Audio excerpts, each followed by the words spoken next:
সূরা আল মাইদা। বিসমিল্লাহির রহমানির রহিম। ৭১ আয়াত থেকে।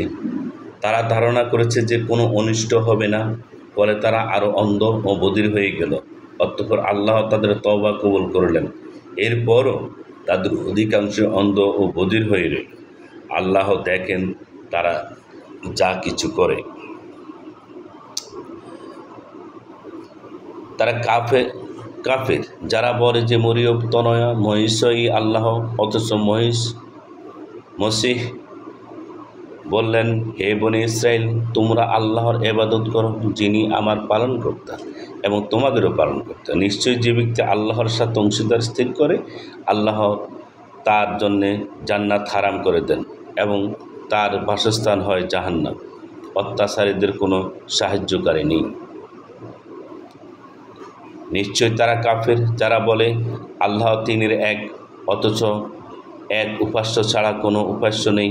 যদি তারা স্বীয় উক্তি থেকে নিবৃত্ত না হয়, তবে তাদের মধ্যে যারা কুফরে অটল থাকবে, তাদের উপর যন্ত্রণাদায়ক শাস্তি পতিত হবে। তারা আল্লাহর কাছে তওবা করে না কেন এবং ক্ষমা প্রার্থনা করে না কেন? আল্লাহ যে ক্ষমাশীল, দয়ালু। মরিয়ম তো নয়, মসিহ রাসূল ছাড়া আর কিছু নন। তার পূর্বে অনেক রসুল অতিক্রান্ত হয়েছেন, আর তার জননী একজন অলি।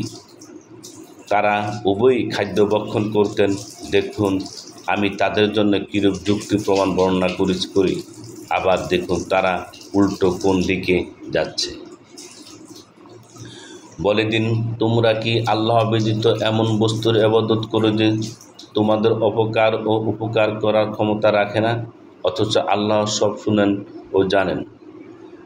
বলুন, হে আল্লাহ কিতাবগণ, হে আহলে কিতাবগণ, তোমরা স্বীয় ধর্মে অন্যায় বাড়াবাড়ি করো না এবং এতে ওই সম্প্রদায়ের প্রবৃত্তির অনুসরণ করো না যারা পূর্বে পথভ্রষ্ট হয়েছে এবং অনেককে পথভ্রষ্ট করেছে।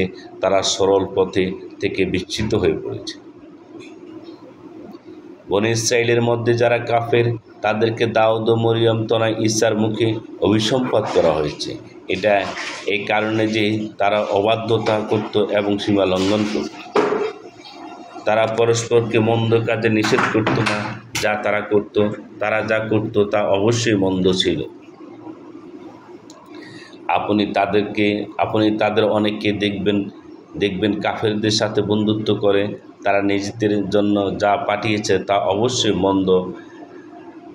তা এই যে তাদের প্রতি আল্লাহ ক্রোধান্বিত হয়েছেন এবং তারা চিরকাল আযাবে থাকবে।